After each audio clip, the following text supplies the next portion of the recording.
Hello everyone, ఇలాంటి videos మీకు ముందుగా కావాలి అనుకుంటే మా ఛానల్ని సబ్స్క్రైబ్ చేసుకొని పక్కనే ఉన్న బెల్ ఐకాన్ని క్లిక్ చేయండి. అప్కమింగ్ రివ్యూలోకి వెళ్ళిపోదాం.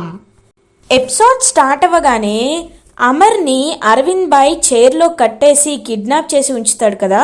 తన ప్లాన్ని మార్చుకుంటూ వెరీ కన్నింగ్గా అమర్ని మనం ఈ బిల్డింగ్లోనే చంపేయబోతున్నాం, పిల్లల్ని వేరే ప్లేస్కి షిఫ్ట్ చేయబోతున్నాం, ఆ మేజర్ వాళ్ళని విడిపించుకొని వచ్చి మన వాళ్ళని మనకు సరెండర్ చేసేలోపు పిల్లల్ని హైవే పైకి తీసుకువెళ్ళిపోయి వేరే ప్లేస్కి షిఫ్ట్ చేయాలి అని ఇంకా వాళ్ళకి మభ్య పెడుతూ వేరేగా చేస్తూ ఉంటాడనమాట అమర్. ఈ విషయం అమర్తో ఓపెన్గా చెప్తూనే అమర్ కాళ్ళకి బాంబ్ని ఫిక్స్ చేసి 15 minutes టైంతో అక్కడి నుండి అలా వెళ్ళిపోతాడు అరవింద్ బాయ్. ఒక్కసారిగా అమర్ షాక్ అయిపోయి ఎలా అయినా నేను ఈ బాంబ్ నుండి తప్పించుకోవాలని పాపం చాలా ట్రై చేస్తూ ఉంటాడనమాట. అలా ఇంకా అమర్ ఇది ఇలా ఉండగా అరుంధతి బాగీకి విషయం చెప్దామని బాగీ దగ్గరికి వెళ్తుంది. మిస్సమ్మ విను మిస్సమ్మ, నేను చెప్పేది విను, అక్కడ ఆయన ప్రమాదంలో ఉన్నారు, ఆయన కట్టేసి పిల్లల్ని అటువైపుగా తీసుకువెళ్తున్నారు మిస్సమ్మ అని చెప్తూ ఉంటుంది అరుంధతి. కానీ అరుంధతి మాటలేమి పాపం వినిపించవన్నమాట బాగీకి. ఇదేంటి నా మాటలేమి మిస్సమ్మకి వినిపించడం లేదు, మిస్సమ్మ అని గట్టిగా అరుస్తూ ఉంటుంది. అప్పుడే కరెక్ట్గా ఇంకా ఒక విషయం గుర్తొస్తుందనమాట అరుంధతికి. ఇవాళ అమావాస్య కదా, అందుకే నేను చెప్పేదేది తనకి వినిపించటం లేదు. ఇప్పుడు ఏం చేయాలి, తన్ని ఏం చేయాలి అని ఆలోచిస్తూ ఇంకా వెంటనే పాపం మళ్ళీ అమర్ దగ్గరికి బయలుదేరుతుంది అరుంధతి. అమర్కి దూరంగా ఒక కత్తి ఉంటుంది. ఆ కత్తిని లాక్కొని ఎలా అయినా తాళని కట్ చేసుకోవాలని పాపం ట్రై చేస్తూ అలా ఇంకా కళ్ళు తిరిగి పడిపోతాడనమాట అమర్. ఇంకా వెంటనే అరుంధతి అక్కడికి వచ్చి ఆ కత్తిని తీసుకొని వెంటనే అమర్ చేతికి కాళ్ళకి ఉన్న కట్లని విప్పేస్తుంది. ఇంకా ఒక్కసారిగా వాటర్ తీసుకువచ్చి వాటర్ అయితే అలా కొడుతూ ఉంటుందన్నమాట తన ఫేస్ పైన అరుంధతి. అమర్కి వాటర్ కొట్టగానే వెంటనే వెలుకు వస్తుంది. అసలు ఏం జరిగింది ఇక్కడ, నా కట్లు అయిపోయాయని చెప్పి వెంటనే ఇంకా బాంబ్ని తీసుకొని ఆ బాంబుని డిఫ్యూజ్ చేసేస్తాడనమాట అమర్. ఇంకా అమర్ అలా బాంబ్ని డిఫ్యూజ్ చేసి వెంటనే పరిగెట్టుకుంటూ హైవే మీదకి పరిగెట్టుకుంటూ వెళ్తాడు. ఇది ఇలా ఉండగా ఆ అరవింద్ బాయ్ అయితే పిల్లలందరినీ హైవే రూట్లో తీసుకువెళ్తూ ఉంటాడు. అంకుల్, మీరు చెప్పినట్టు మా డాడీ వచ్చాడు కదా, ఇంకెందుకు మీరు ఇలా చేస్తున్నారు అని అడుగుతుంది అమ్ము. ఏయ్, మర్యాదగా నేను చెప్పినట్టు వింటే అందరూ సేఫ్గా ఉంటారు, లేకపోతే మీ డాడీకి మిమ్మల్ని గిఫ్ట్గా పంపించాల్సి వస్తుంది, అయినా మీ డాడీయే కాసేపట్లో ఒక గిఫ్ట్ అయిపోతాడులే అని అంటాడనమాట అరవింద్. పిల్లలందరూ ఒక్కసారిగా భయపడిపోతూ ఉంటారు. ఏంటి అలా చూస్తున్నారు? హోహో, నేను చెప్పింది అర్థం కాలేదా? మీ డాడీ ఉన్న ప్లేస్లో బాంబు ఫిక్స్ చేసి వచ్చా. బాంబు 15 గంట టైం, ఈ పాటికి పేలిపోయే 5 నిమిషాలు అయి ఉంటుంది. మీ డాడీ పీసులు అయిపోయి ఉంటాడు. ఇంకా మీ డాడీ గురించి ఆలోచన వదులుకోండి అని చెప్పి అలా ఇంకా వెళ్ళిపోతాడనమాట అరవింద్ బాయ్. ఇంకా అరవింద్ బాయ్ కరెక్ట్గా అలా చెప్పేసరికి పాపం అమ్ము వీళ్ళందరూ చాలా అంటే చాలా ఫీల్ అవుతూ ఉంటారు. ఇంకా అంజు అయితే, హేయ్, ఎందుకు ఏడుస్తున్నారు? ఏడవద్దు, మీ ఎవ్వరికి నమ్మకం లేకపోయినా నాకు డాడీ అంటే నమ్మకం ఉంది. డాడీ ఎలాంటి వారు మీకు తెలుసు కదా, డాడీ టైగర్ లాంటి వారు, ఎలాంటి ప్రమాదం నిండైనా డాడీ తప్పించుకుంటారనే నమ్మకం నాకుంది. మీరు బాధపడద్దు, వీడు మనల్ని అటు తీసుకువెళ్ళేలోపు ఖచ్చితంగా డాడీ వస్తారు అని చెప్పి నమ్మకంగా చెప్తుంది అంజు. ఏయ్ పొట్టిపిల్ల, మీ డాడీ వస్తారని అంత నమ్మకంగా చెప్తున్నావు అంటే ఏంటి? మీ డాడీ బాంబు పేలిన విషయం నీకు ఇంకా అవగతం అవ్వటం లేదా? అంతే కదా, చిన్నపిల్లవి. కానీ ఒకటి గుర్తుపెట్టుకో, మీ డాడీని ఇంక నువ్వు చూడలేవు అని అంటారు. ఏయ్, ఇంకొకసారి ఆ మాట అంటే నేనేం చేస్తానో నాకే తెలీదు. రేయ్, నీ కాలం చెల్లిపోయిందిరా. మేమంటే మా డాడీకి ప్రాణం, అలాంటిది మా డాడీ నువ్వు మా డాడీకి మమ్మల్ని టచ్ చేసావు. ఇంకా నిన్ను మా డాడీ వదులుతాడా? అస్సలు వదలరు. ఆయన ఏంటో నీకు చూపించి తీరుతారు అని అనేలోపు వెనక్కి తిరిగి చూస్తే అక్కడ అమర్ ఉంటాడు. అమర్ని చూసి ఒక్కసారిగా ఆ అరవింద్ బాయ్ అయితే షాక్ అయిపోతాడు. ఇంకా అమర్ అతన్ని పట్టుకొని చెట్టు గట్టిగా గుద్ది ఇంకా బాగా ఫైట్ చేస్తూ ఉంటాడనమాట అమర్. ఇంకా వెంటనే ప్రిన్సిపల్ ఫోన్ తీసుకుంటాడు అమర్. మేడం, వెంటనే రాథోడ్కి ఫోన్ చేసి ఇక్కడికి రమ్మని చెప్పండి మేడం అని చెప్పి ఇంకా వెంటనే చెప్తాడనమాట. అలా ఇంకా వెంటనే ప్రిన్సిపల్ ఫోన్ చేసి వాళ్ళున్న లొకేషన్ని, హైవేకి దగ్గరలో ఉన్న లొకేషన్ని చెప్తుంది. ఇంకా వెంటనే ఆ లొకేషన్కి రీచ్ అవుతాడనమాట రాథోడ్ అండ్ వాళ్ళ గ్యాంగ్. ఇంకా బాగా కొడతాడనమాట అమర్. సార్, ఇలాంటి వాళ్ళని కొట్టి ప్రయోజనం లేదు సార్. ఎందుకంటే వీళ్ళు ఎంతలా ప్రయత్నించినా, ఎంతలా బాగుందామని అనుకున్నా వీళ్ళు ఖచ్చితంగా వీళ్ళ బుద్ధి చూపిస్తూనే ఉంటారు. మళ్ళీ వీడిలాంటి పని చేయకుండా వీడికి మనం ఏదో ఒక శిక్షని వేయాలి సార్ అని అంటారు. అమర్, కరెక్టే, కానీ రూల్స్ ఒప్పుకోవు కదా అమర్ అని అంటారు. సార్, రూల్స్తో పనేంటి సార్, ఇలాంటి వాడికి ఇలా కాదు సార్ అని చెప్పి ఇంకా అలా గట్టిగా అయితే తలపై కొడతాడనమాట అమర్. ఇంకా అలా అమర్ అయితే అరవింద్ బాయ్ కాళ్ళు చేతులైతే విరిచేస్తాడు. సార్, వీడిని తీసుకువెళ్ళి తీహార్ జైల్లో వేయండి. అప్పుడు ఖచ్చితంగా వీడు బయటికి రాలేడు, వీడి కాళ్ళు చేతులు విరిగి పెరాలసిస్లో ఉంటాడు అని చెప్పి అమర్ ఇంకా స్ట్రాంగ్గా చెప్తాడు. ఇంకా పిల్లలు బాగి అందరూ సేవ్ అయ్యేసరికి అరుంధతి చాలా హ్యాపీగా ఫీల్ అవుతుంది. అమర్ పిల్లలు సేఫ్గా ఇంటికి రీచ్ అవుతారు. ఇంకా అలా అందరూ లైక్ అమర్ వాళ్ళ అమ్మ నాన్న, పిల్లలు వచ్చేసారా, మీ గురించి నేను ఎంతో బాధపడ్డాను పిల్లలు అని చెప్పి పాపం వాళ్ళైతే పిల్లల్ని హక్ చేసుకుంటారు. నాన్నమ్మ, ఇవాళ మేము బయటపడ్డామంటే దానికి కారణం డాడీ మమ్మల్ని హీరోలా వచ్చి కాపాడారు అని అంటారు. ఇంకా మనోహరి, అమ్మయ్య అమర్, నాకు తెలుసు నీపై నమ్మకం ఉంది అని అంటుంది మనోహరి గారు, ఇకపై పిల్లల విషయంలో మీరు ఎక్కువగా జోక్యం చేసుకోవద్దు. అసలు మీరు చెప్పడం వల్లే పిల్లలు వెళ్తామని మారం చేశారు. కాబట్టి ఇప్పటికైనా కాస్త బుద్ధి తెచ్చుకోండి అని చెప్పి అక్కడి నుండి వెళ్ళిపోతుంది బాగి. ఇంకా కరెక్ట్గా అంజు అయితే అబ్బా ఆకలేస్తుంది అని మనసులో అనుకోగానే వెనక్కి తిరిగి చూస్తుంది బాగి.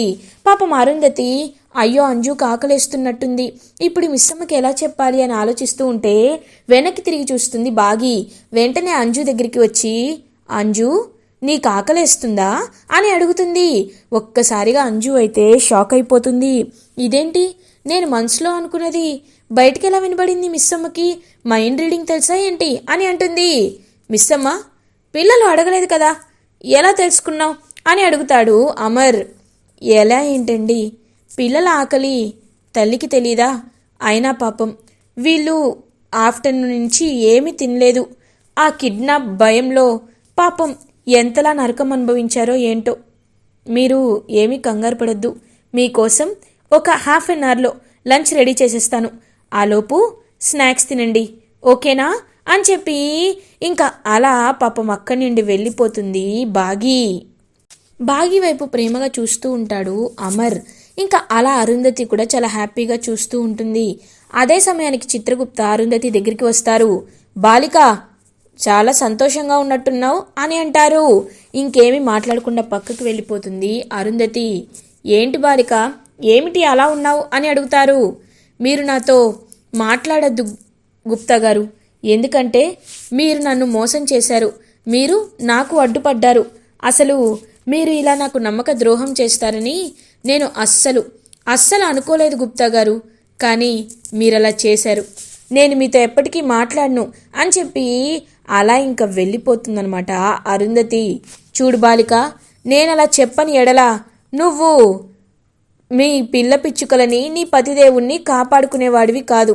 వాళ్ళని కాపాడుకోవాలనే నేను ఇలా చెప్పుండాను అని చెప్పి ఇంకా చెప్పానని చెప్తాడనమాట. అలా ఇంకా వెంటనే గుప్తా గారు, నాకు ఇదంతా కాదు, మీరు చెప్పారని కూడా కాదు, నేనే అనుకుంటున్నాను.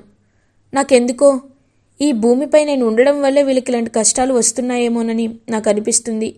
అందుకే నేను ఓపెన్ అయిపోవాలనుకుంటున్నాను. నేను ఎలా అయినా మా వాళ్ళకి ఉన్న ప్రాబ్లమ్స్ని సాల్వ్ చెయ్యాలి అనుకుంటున్నాను.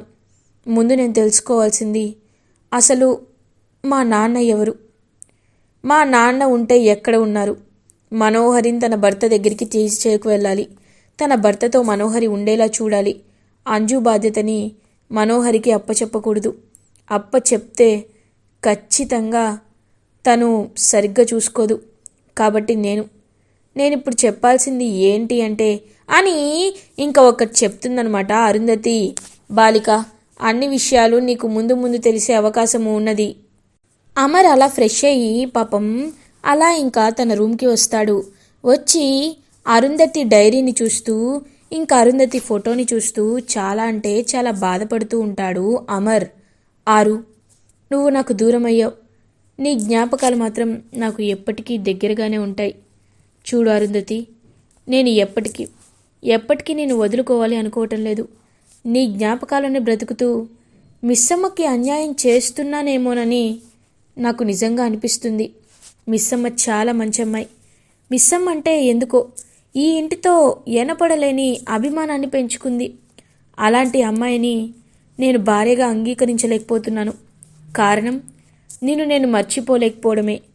నేను మర్చిపోలేకపోవడాన్ని ఒక వరంగా భావించాలో ఒక శాపంగా భావించాలో నాకు నిజంగా అర్థం కావట్లేదు. కానీ నేను మర్చిపోలేకపోతున్నాను అరుంధతి అని పాపం అలా అరుంధతి వైపు చూస్తూ ఫోటోని చూస్తూ పాపం చాలా బాధపడుతూ ఉంటాడనమాట. అలా ఇంకా అమర్ అదే టైంకి ఒక ఫోన్ కాల్ రావడంతో ఇంకా వాళ్ళ మేజర్ ఫోన్ చేయడంతో అక్కడి నుండి బాల్కనీలోకి వెళ్ళిపోతాడనమాట అమర్. ఇంకప్పుడే బాగి ఏవండి పాలు అని చెప్పి అలా వచ్చేసరికి అమర్ బాల్కనీలో మాట్లాడుతూ ఉంటాడు. కరెక్ట్గా అలా వెళ్దామని చూసి ఒక్కసారిగా షాక్ అయిపోతుంది బాగి. ఎందుకంటే పక్కన తిరిగి చూసేసరికి అక్కడ క్లియర్గా అరుంధతి ఫోటో పెట్టి ఉంటుంది. అరుంధతి ఫోటోని చూసి ఒక్కసారిగా షాక్ అయిపోతుంది బాగి. ఇంకా అలా చూస్తూ ఉండిపోతుంది బాగి. ఇంకా అలా ఫోన్ కాల్ మాట్లాడి వెనక్కి వచ్చేస్తాడు అమర్. మిస్సమ్మ, నువ్వెప్పుడొచ్చావు అని అడుగుతాడు. ఏమండి ఈ ఫోటో అని అంటుంది. నా అరుంధతి ఫోటో, నా ఆరు ఫోటో అని అంటాడు అమర్. ఒక్కసారిగా అరుంధతి ఫోటోని చూసి షాక్ అయిపోతుంది బాగి. అది కాదండి, ఆరు అక్కంటే తనా అని అంటుంది. అవును, తనే నా అరుంధతి. తన జ్ఞాపకాలని నేను ఎప్పటికీ వదులుకోను అని ఆ ఫోటోని అలా ఇంకా బీరువాలో పెట్టేస్తాడనమాట అమర్. ఇంకా ఒక్కసారిగా అరుంధతి ఆత్మ అని తెలుసుకొని షాకులో ఉండిపోతుంది బాగి. చిత్రగుప్త ఇంకా బెదిరిస్తాడనమాట అలా అరుంధతికి. చూసావా బాలిక, తనకి నువ్వు ఒక అద్భుత శక్తివని తెలిసిపోయింది. ఇది విధికి వైపరీత్యము బాలిక. తను నీవు ఆత్మ అని తెలుసుకున్నచో తనకి ఎంత ప్రమాదం వచ్చినో నీకు తెలీదు బాలిక అని అంటారు చిత్రగుప్త. చూడండి గుప్తా గారు, తను నన్ను ఆత్మ అని తెలుసుకున్నంత మాత్రాన దానిలో వచ్చే ప్రమాదం ఏముంది గుప్తా గారు అని అంటుంది. ఓ, అటులా అంటున్నావా? అయితే నువ్వే వీక్షింపుము అని చెప్పి ఇంకా అలా చూస్తూ ఉంటారనమాట చిత్రగుప్త. అలా ఇంకా మనోహరి అయితే కావాలని బాగిని ఎలా అయినా లేపేయడానికి ప్లాన్ వేస్తుంది కదా. ఆ ప్లాన్లో భాగంగా ఇంకా అలా బాల్కనీలో కాస్త ఆయిల్ వేస్తుంది కావాలనే మనోహరి. పాపం ఒక్కసారిగా అక్కడ అడుగు వేసి అలా ఇంకా ఫస్ట్ ఫ్లోర్ నుండి కింద పడిపోతుంది బాగి. మిస్సమ్మా అని చెప్పి గట్టిగా అరుస్తుంది అరుంధతి. ఒక్కసారిగా షాక్ అయిపోతారు అందరూ. మిస్సమ్మా అని చెప్పి ఇంకా అమర్ అలా పాపం బాగిని తీసుకువెళ్తూ ఇంకా అలా అందరూ ఒక్కసారిగా షాక్ అయిపోతారు. బాగి తలకి బాగా బ్లడ్ వస్తూ ఉంటుంది. ఎస్, ఇప్పుడు ఇది చచ్చిపోతుంది అని ఎంతో హ్యాపీగా ఫీల్ అవుతుంది మనోహరి. రాథోడ్, త్వరగా హాస్పిటల్కి తీసుకువెళ్ళాలని చెప్పి ఇంకా పాపం అలా హాస్పిటల్కి తీసుకువెళ్తూ ఉంటారనమాట అమర్ వాళ్ళు. గుప్తా గారు, ఏంటిది గుప్తా గారు అని అడుగుతుంది. బాలిక, విధి వైపరీత్యము బాలిక. ఆ బాలిక నువ్వు ఆత్మ అని తెలుసుకున్నది. అది ప్రకృతికి విరుద్ధము. అందుకే తనకి దేవుడు ఇటువంటి శిక్షని విధించినాడు అని అంటారు. చూడండి గుప్తా గారు, మీకు దండం పెడతాను, ప్లీజ్ ఎలా అయినా తన్ని కాపాడండి అని అంటుంది. నువ్వు మాతో యమపురికి వస్తే ఆ బాలిక బ్రతుకును అని అంటారు. ఇంకా పాపం ఆలోచిస్తూ ఉంటుందన్నమాట అరుంధతి. చూసినావా బాలిక, నువ్వు ఎంతో మంచిదానివి, నువ్వు అందరి మంచి కోరుకునేదానివి. కానీ ఇప్పుడు ఆ బాలిక విషయంలో నువ్వు ఆలోచిస్తున్నావు. నీ పతిదేవుడికి తను దగ్గరవుతుందని నువ్వు ఈర్ష్యకి లోనవుతున్నావు అని అంటారు. లేదు గుప్తా గారు, చనిపోయిన నాకంటే బ్రతికుండాల్సిన మిస్సమ్మ అంటేనే నాకు ఎంతో ముఖ్యం. తను నా పిల్లల్ని బాగా చూసుకోగలదని నాకు ఖచ్చితంగా నమ్మకం వచ్చింది గుప్తా గారు, వచ్చింది. కాబట్టి నేను వెంటనే వచ్చేస్తాను.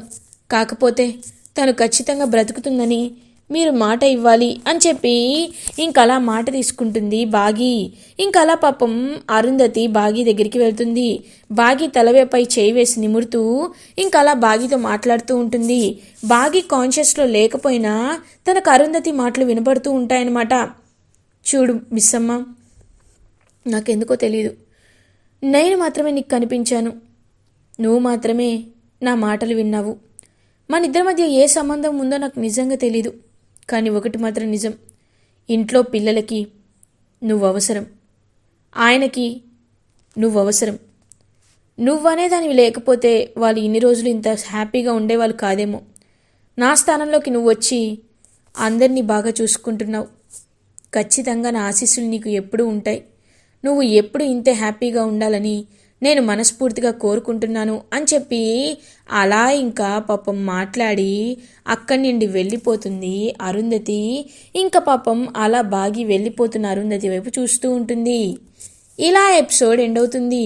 ఫర్దర్ ఎపిసోడ్ రివ్యూస్ ముందుగా మీకు కావాలి అనుకుంటే మా ఛానల్ని సబ్స్క్రైబ్ చేసుకోండి. Thanks for watching.